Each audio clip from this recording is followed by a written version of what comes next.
Amarelas ao vivo, eu chamo ao palco o nosso próximo entrevistador, Augusto Nunes.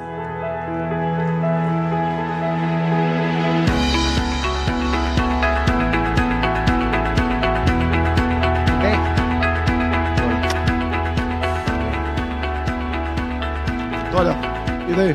Dá um abraço aí, pô. Valeu, moçada. Valeu. Vamos fazer um exercício de adivinhação aí. O meu entrevistado é militar da reserva, deputado pelo Rio de Janeiro, deputado federal, e pré-candidato à presidência da República. Paulista de Campinas, formou-se na Academia Militar das Agulhas Negras, no estado do Rio de Janeiro. Está em seu 7º mandato na Câmara dos Deputados. Eu convido a subir ao palco o deputado Jair Bolsonaro. Muito obrigado, deputado. Deputado, naquela outra.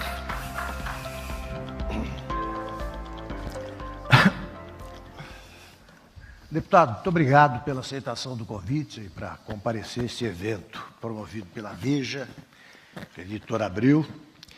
E eu já aviso de saída que eu vou tratar mais dos projetos e ideias de um possível presidente da República do que de assuntos já explorados bastante em entrevistas anteriores, né? Casamento, pessoas do mesmo sexo, estupro, etc. Eu começo perguntando o seguinte: eu pediria que o senhor mencionasse 3 virtudes ou qualidades que o senhor tem e que o diferenciam dos demais candidatos à presidência, que justificam o voto no senhor. Certa vez um colega teu da imprensa perguntou-me como eu pretenderia chegar à presidência sem mentir. Eu respondi: então não chegarei. A verdade acima de tudo. Não fugir de perguntas. Não tem nada a ver com casamento gay. Minha briga é com o material escolar. A outra coisa, respeito quem não tem a religião, mas é ter Deus no coração. É também ser patriota. A gente vê Israel. Olha o que eles não têm, o que eles são. Olha o que nós brasileiros temos, o que nós não somos. E a última coisa, você falou que não é virtude, eu concordo, é honestidade. Fui testado, né, por 3 vezes nesse quesito. Joaquim Barbosa mesmo disse que eu fui o único parlamentar da base aliada do PT na época que não foi comprado pelo PT. Alberto Youssef também disse que apenas 2 deputados não pegaram dinheiro na Petrobras, deputados do meu antigo partido. E a última foi em 2014, quando se falava a palavra propina legal, a JBS Friboi, via partido, botou 200 mil na minha conta e eu devolvi o dinheiro. Então, acho que é o básico, é o alicerce de uma casa. Deputado, o senhor já disse que não entende de economia e nenhum presidente, eu ressalvo, precisa ser especialista em economia. Mas é essencial que um candidato que não seja especializado nessa área indique o quanto antes o seu ministro da Fazenda, ou pelo menos os integrantes da equipe econômica, alguns integrantes. Eu queria que o senhor dissesse quem será o ministro da Fazenda do seu governo.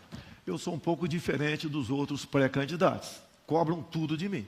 Fui massacrado quando eu tive a humildade de dizer que eu não entendia de economia. É a mesma coisa caso você fosse presidente, ou pré-candidato, você falar que não entende de defesa nacional, vamos supor, seja lá o que for. Tem 2 garotos que se aproximaram de mim, um é o Saxida, o outro é o Abrão.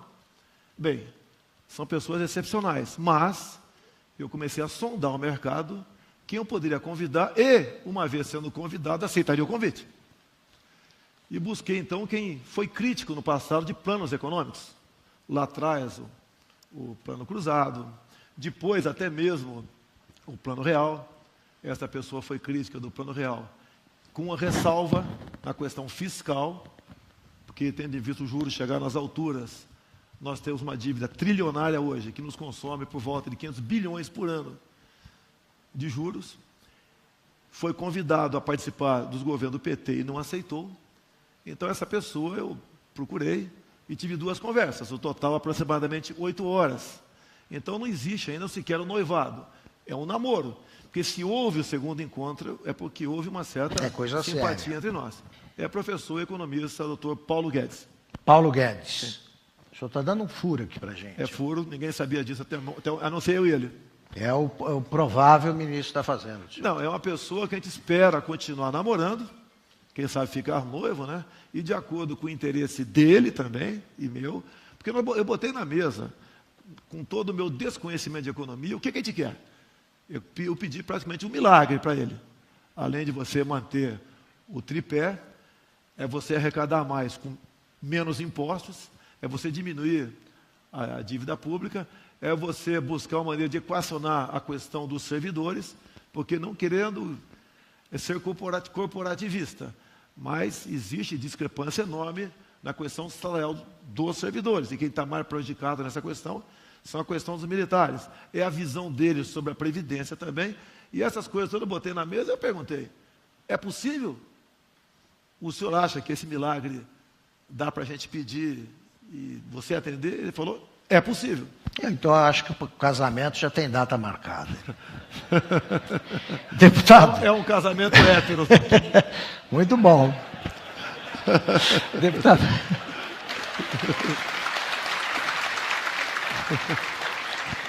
Deputado, o senhor se opôs ao Plano Real abertamente. O senhor se arrepende de ter combatido o Plano Real? Hoje o senhor acha que foi uma coisa boa ou não? Vamos lá. Eu, naquela época, como capitão do Exército, dentro da Câmara, representava, sim, aqueles que votaram em mim. 1994. A inflação de janeiro e fevereiro de 94 foi de 97%. Isso foi expurgado dos militares. Não foi dos servidores do Legislativo e do Judiciário, que tinha uma antecipação. E eu tentei negociar para que essa mesma antecipação, em torno de 20%, que era o gatilho, fosse incorporada para nós. A partir do momento que não foi possível atingir isso daí, logicamente eu não tinha por que concordar. Porque nós, militares, perdemos, além dos 97%, aproximadamente 11% da inflação e o RV, que foi de março até 1º de julho. Então, agindo corporativamente, sim. Tá? Eu acho que agi corretamente no meu voto. Perdi, tudo bem, mas o Plano Real foi bem-vindo, a não ser com a ressalva da questão fiscal, dos juros altíssimos, que nos levou a essa dívida monstruosa que nós temos pela frente. O senhor já disse que fez, o senhor acabou de dizer que o senhor fez a defesa dos militares, sim, sempre. O senhor foi eleito, né, pelos militares, essencialmente, primeiro mandato.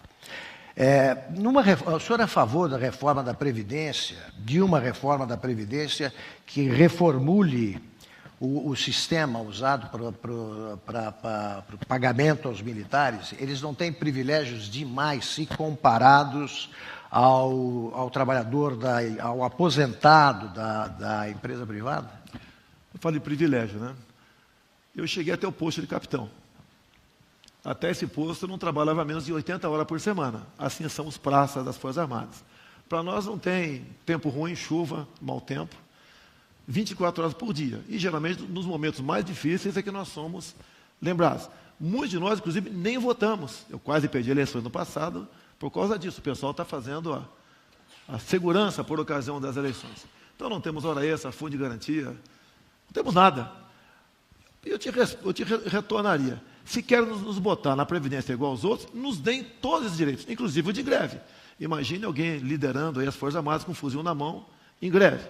Então, é uma classe à parte em qualquer lugar do mundo, e não apenas aqui no Brasil. Agora, se alguma coisa pode ser mexida lá, nós estamos prontos a discutir. Mas, essencialmente, o senhor manteria o sistema atual? Manteria, tranquilamente. Inclusive, olha só, Augusto, a coisa é tão esquisita para nós, militares das Forças Armadas, que nós temos uma medida provisória de número 2215, que desde dezembro de 2000 até hoje já não foi votada ainda. Então, qualquer militar que, porventura, queira recorrer à justiça, ele não tem qualquer decisão, porque é uma medida provisória, o juiz diz que devemos esperar que ela seja votada, para que essa questão, então, venha a ser decidida lá na frente. Nós temos uma classe completamente à parte. Só lembra de nós na hora do velório. Em relação ao serviço, eu acho que a crise da Previdência é uma crise do setor público. Sim. O senhor concorda? O senhor acha que tem que acabar com a diferença entre o público e o privado? Olha, você pode fazer daqui para frente. O que já está em prática, aí você, levando-se em conta a figura do direito adquirido, eu acho que estaria sendo, no mínimo, querendo fazer demagogia com os atuais servidores, né, tendo uma postura diferente. Então, daqui para frente, você pode ter uma nova previdência. Você vê, Augusto, a minha proposta. Qual é a origem do Marajá? São as incorporações. Eu vejo um exemplo. Câmara Municipal do Rio de Janeiro. E não é diferente em várias câmaras municipais e órgãos públicos do Brasil. Você, por exemplo, está ganhando 10 mil por mês como funcionário da Câmara Municipal. Ganha um cargo em comissão de 10 mil. 10 anos depois você incorpora os 10 mil. Mais 10 anos você incorpora mais 10 mil. E esse direito à incorporação, no apagar das luzes do governo Eduardo Paes, foi estendido para todo o corpo dos servidores do Executivo. Então, no primeiro momento, acabar com as incorporações, deixar que crie, então, novos marajás. Outras medidas poderão vir ao reboque dessa, mas dá para estudar e dá para propor, e não sou contra o fim de privilégio, não, muito pelo contrário. O senhor mantém a ideia de nomear, de entregar 50% do Ministério a militares? Até há pouco, né, no governo Lula e PT, tínhamos ministros corruptos e guerrilheiros. E ninguém falava nada. Eu não sei por quê.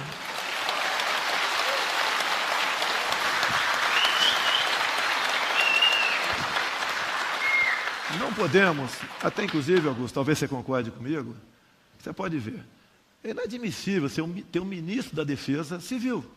Com todo respeito aos civis que estão aqui. Inclusive, tem que ser militar. O senhor mantém o Ministério da Defesa? Não, manteria da Defesa, mas um ministro, oficial-general de 4 estrelas. O atual ministro, Raul Jungmann, inclusive, é desarmamentista. É a mesma coisa você botar no centro cirúrgico um médico que tenha nojinho de sangue. Não dá para...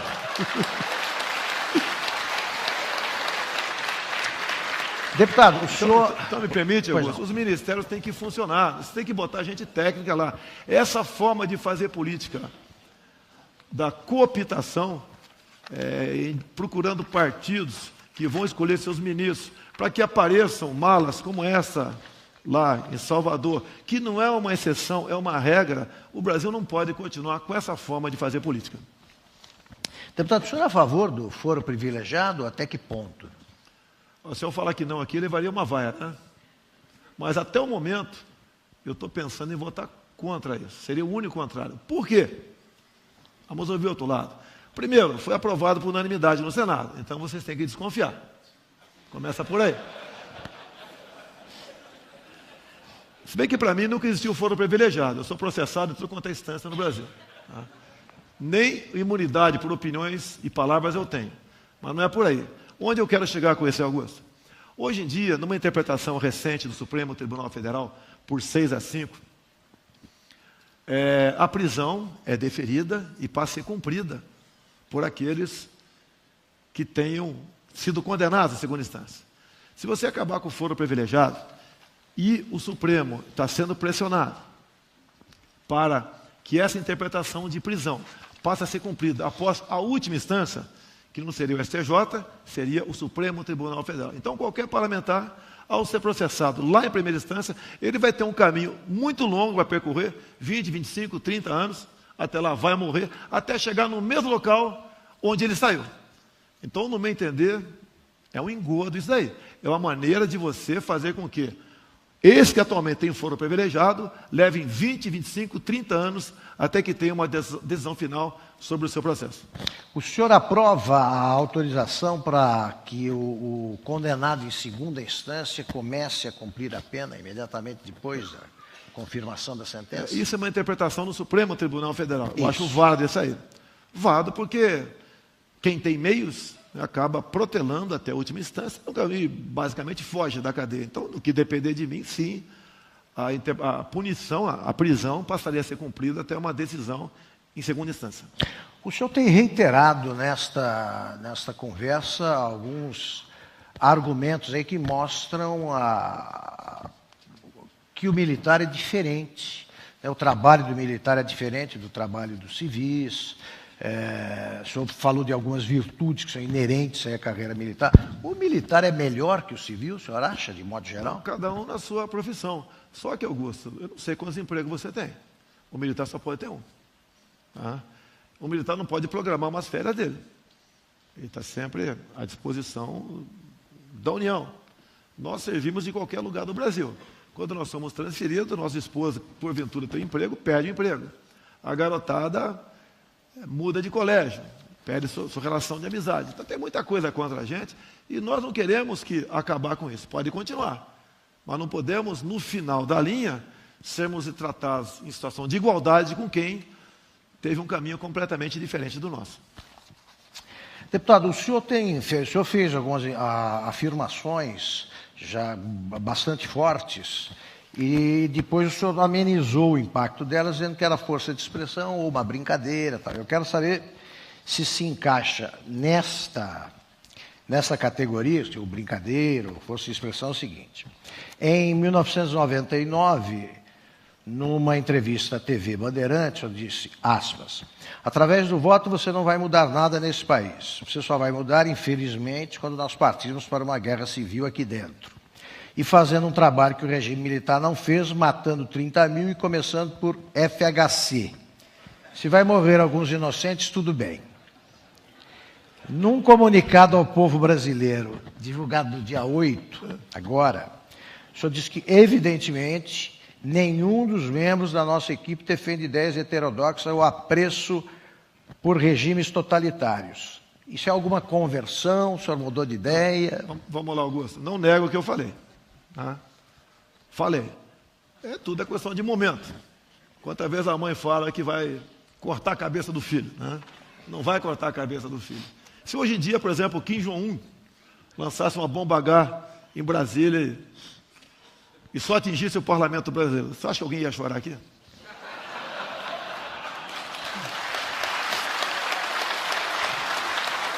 Então, como ser humano, que você também é, nós temos nesses nossos momentos de chutar a barraca, o pau, tudo junto e quem está lá dentro também. Então, obviamente, a gente amadurece. Eu, quando cheguei em Brasília em 91, era o único capitão do Exército lá dentro, com mais uma centena de anistiados. E eles faziam de tudo para me provocar, em alguns momentos dei muitas caneladas, sim, tá? E fazer com que o outro capitão, o Lamarca, fosse herói. Então, muita coisa aconteceu na minha vida dentro do parlamento. Não vamos falar em arrependimento, né? Hoje em dia, com a minha experiência, a gente, com toda certeza, teria um comportamento diferente. Mas o parlamento é necessário. Eu espero que o parlamento, diferentemente do que o Luiz Guimarães dizia no passado, né? Está ruim o parlamento? Espere o próximo, vai ser pior. Eu espero que dessa vez melhore.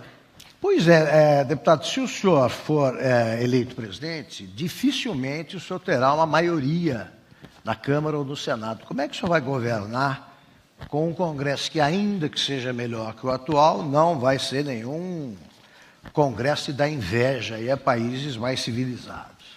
Apesar de estar te conhecendo pessoalmente hoje, eu vou me comportar como seu amigo aqui.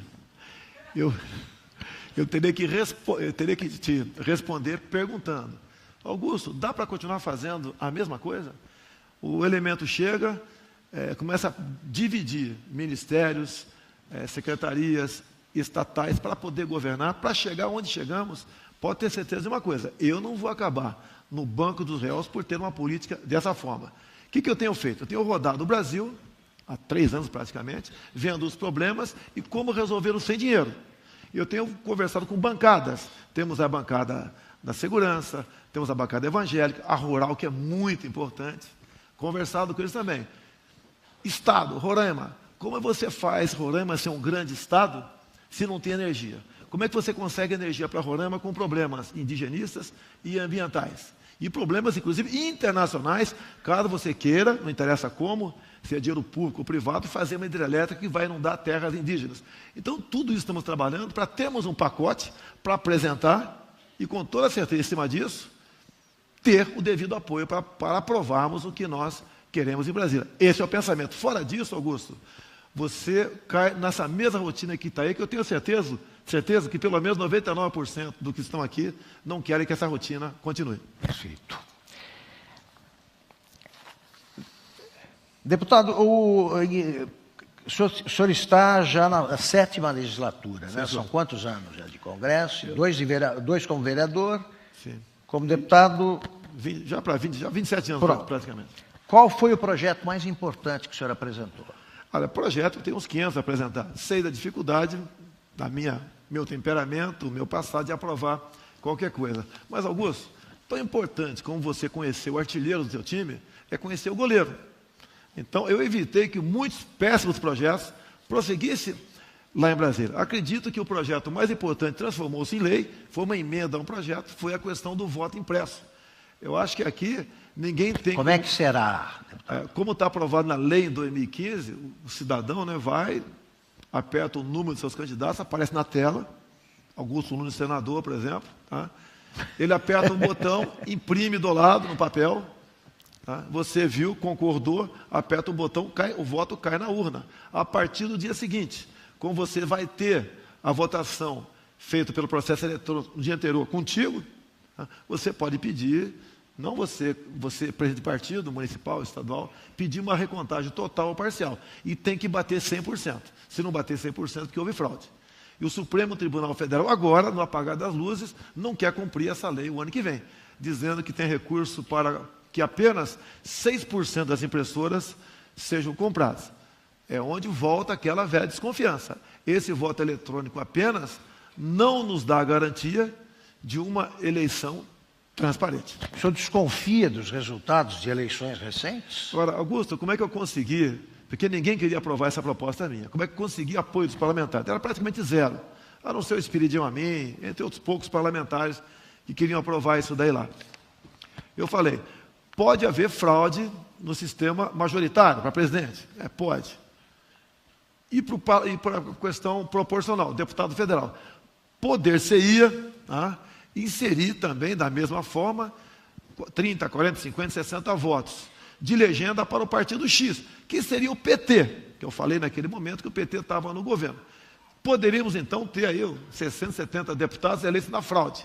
Juntando o voto deles mais os puxadinhos, eles teriam uma maioria onde ninguém mais conseguiria aprovar nada na Câmara sem o consentimento deles. Então, foi em cima desse sentimento, que foi difícil, né, muito trabalhoso, que eu consegui aprovar o voto impresso para o ano que vem, que eu espero que o senhor ministro Gilmar Mendes cumpra a lei de 2015. Ele teve tempo mais do que suficiente, ele e seus antecessores. Valendo já agora.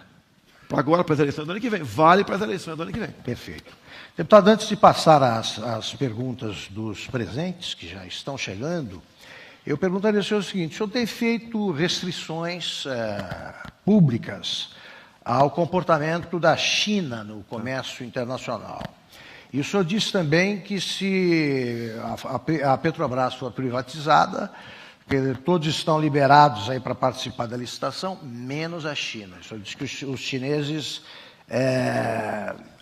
não são boas pessoas. Foi bem assim.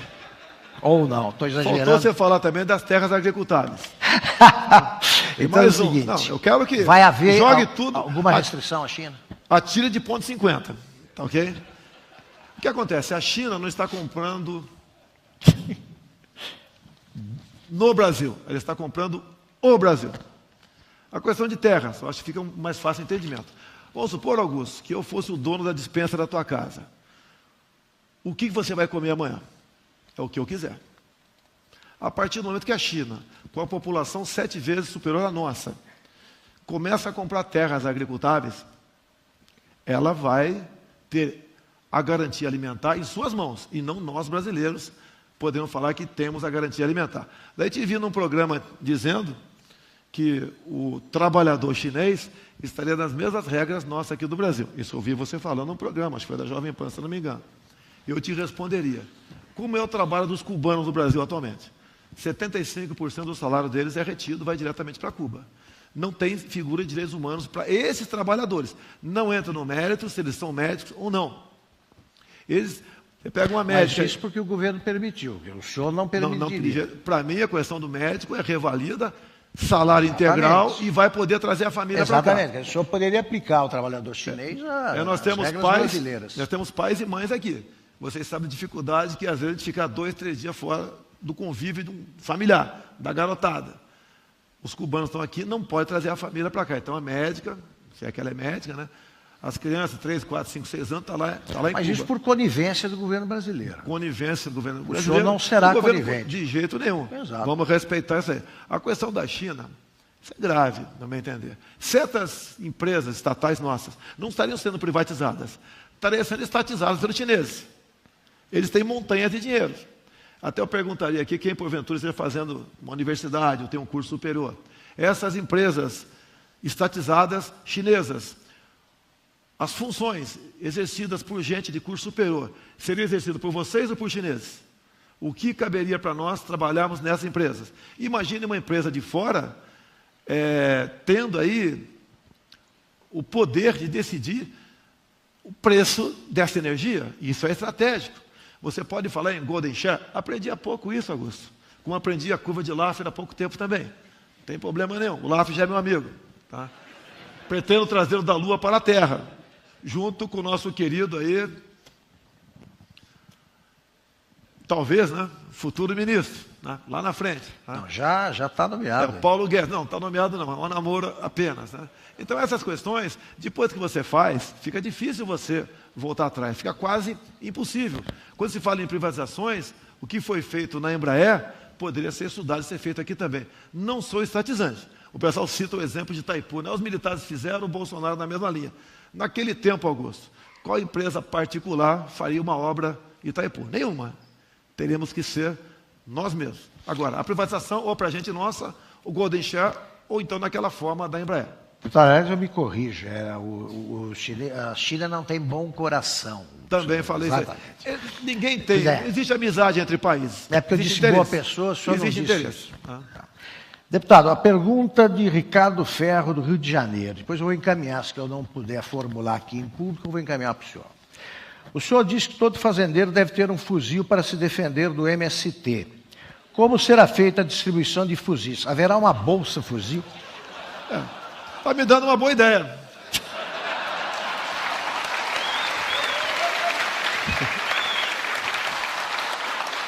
Eu acho que a massa que está aqui mora em apartamento.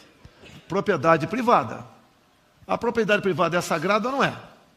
Se não é, é do Estado. Já estamos no comunismo. Tá? Então, dentro da nossa casa, nós temos que ter o direito a nos defender. Para vocês, posse de arma de fogo, comum. Tá? Para o fazendeiro, fuzil. Tá? É sagrado ou não é? O que acontece? Nós temos hoje em dia, Augusto, mais de 100 fazendas invadidas em Mato Grosso do Sul.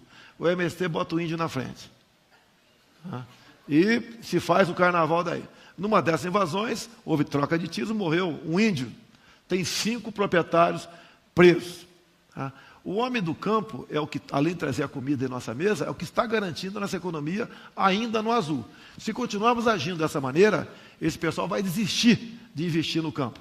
Como um problema gravíssimo também vem acontecendo, dado ao ICMBio e IBAMA, a multagem de forma aleatória.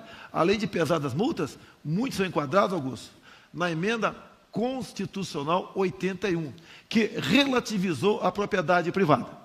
Naquela emenda você está bem claro que todo aquele que pratica o trabalho escravo, a pena é expropriação do imóvel. Só que, dado ao aparelhamento de parte do judiciário, tem muito juiz que entende que o trabalho análogo à escravidão também é escravo. E daí coloca esse proprietário rural e pode proprietário urbano também, porque essa emenda se aplica ao proprietário urbano, e ele responderá com o risco de perder o imóvel com todos os seus semoventes. Agora, não cabe ao Estado, deputado, a defesa do direito de propriedade, o cumprimento da lei? Por que terceirizar a defesa da propriedade? Via poder judiciário, que é independente. O judiciário, nós sabemos que o próprio Supremo Tribunal Federal, não raras vezes, vem legislando. Isso, no meu entender, é por demais preocupante. Mas, por exemplo, aqui já ocorreu isso em vários estados. O judiciário autoriza o cumprimento da reintegração de posse e a polícia não cumpre. Por quê? Mas se eu fosse policial, também não cumpriria. Por quê? Porque qualquer problema que acontece, a polícia vai para a cadeia. O policial é um coitado hoje em dia no Brasil. Você pode ver no programa do Fantástico de ontem. Vimos aqui a fabricação caseira de armas de fogo, de fuzis. Então, gente com essa arma é que o nosso policial enfrenta.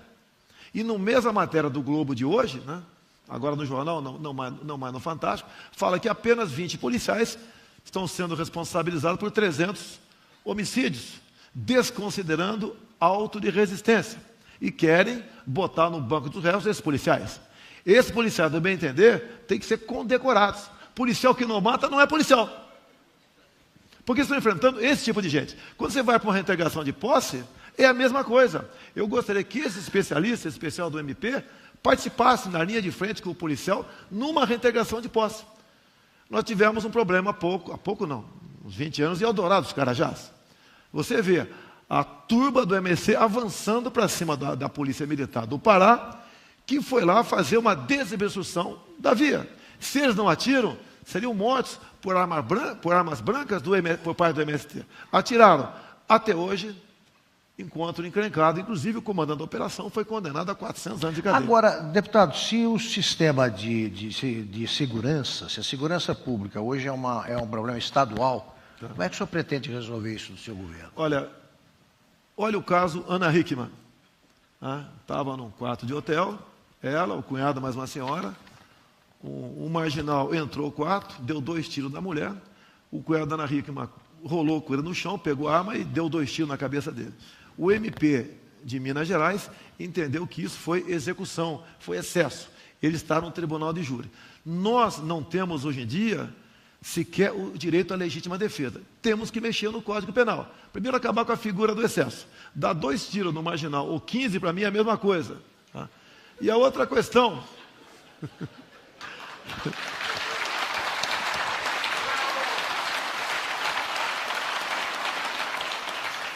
No momento que o PT e puxadinhos querem acabar com o auto de resistência, eu acho que tem que ser feito o contrário. Nós temos que aprovar o excludente de licitude.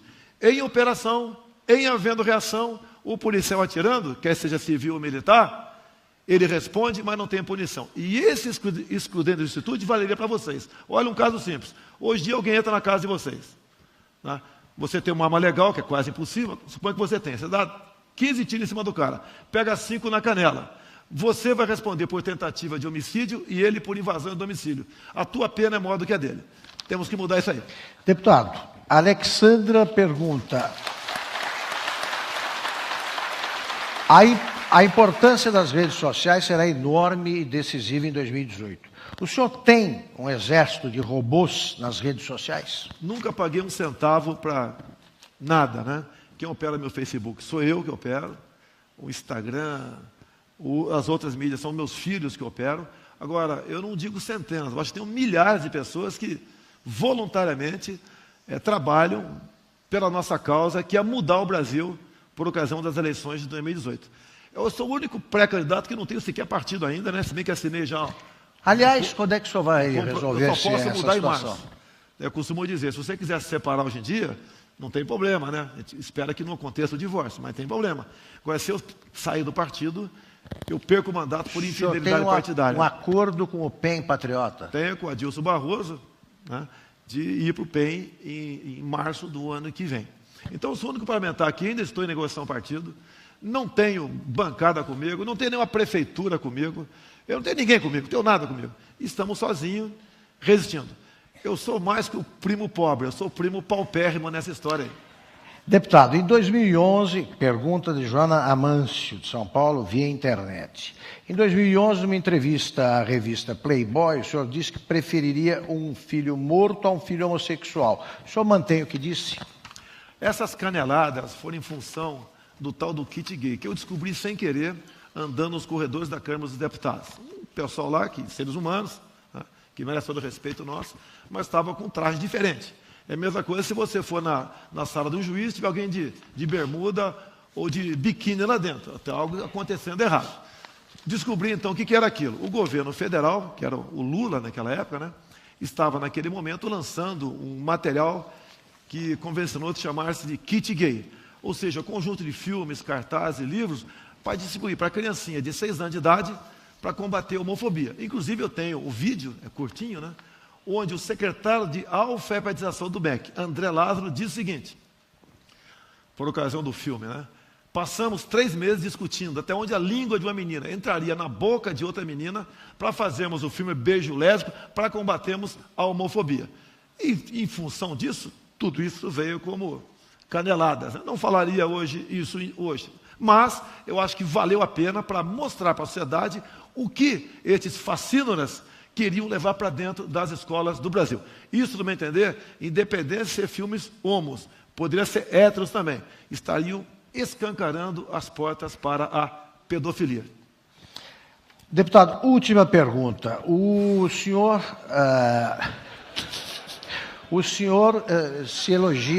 elogia frequentemente, não esconde a sua admiração pelo regime militar, mesmo período da ditadura, que o senhor não chama por este nome. Né? O senhor hoje prefere a ditadura militar ou a democracia, e por quê? Então vamos aproveitar o momento, 27 de novembro, intentona comunista. Só em Recife foram 720 mortos por esse pessoal da esquerda. Carlos Prestes. A sua família, inclusive, foi indenizada com uma indenização, obviamente, e com uma pensão de general de brigada. Os 720, nada. Em 35, então, evitamos algo gravíssimo no Brasil. Em 64, Augusto, quem caçou João Goulart foi o Parlamento Brasileiro, no dia 2 de abril de 64. Não vou fugir de possíveis erros e abusos que houve para os militares, que há em qualquer governo isso aí. Mas, falar em golpe, não.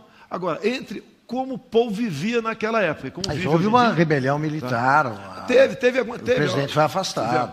Agora, você pode ver, o próprio Roberto Marinho, na capa do Globo, de 7 de outubro de 84, Figueiredo saindo, o primeiro parágrafo diz o seguinte: participamos da Revolução de 1964, identificados com os anseios nacionais de preservação das instituições democráticas, ameaçados pela radicalização ideológica, distúrbios sociais, greves e corrupção generalizada. Roberto Marinho respondeu por mim a tua pergunta aqui. Muito obrigado, deputado. Muito obrigado. Muito abraço. Foi um prazer. Foi um prazer.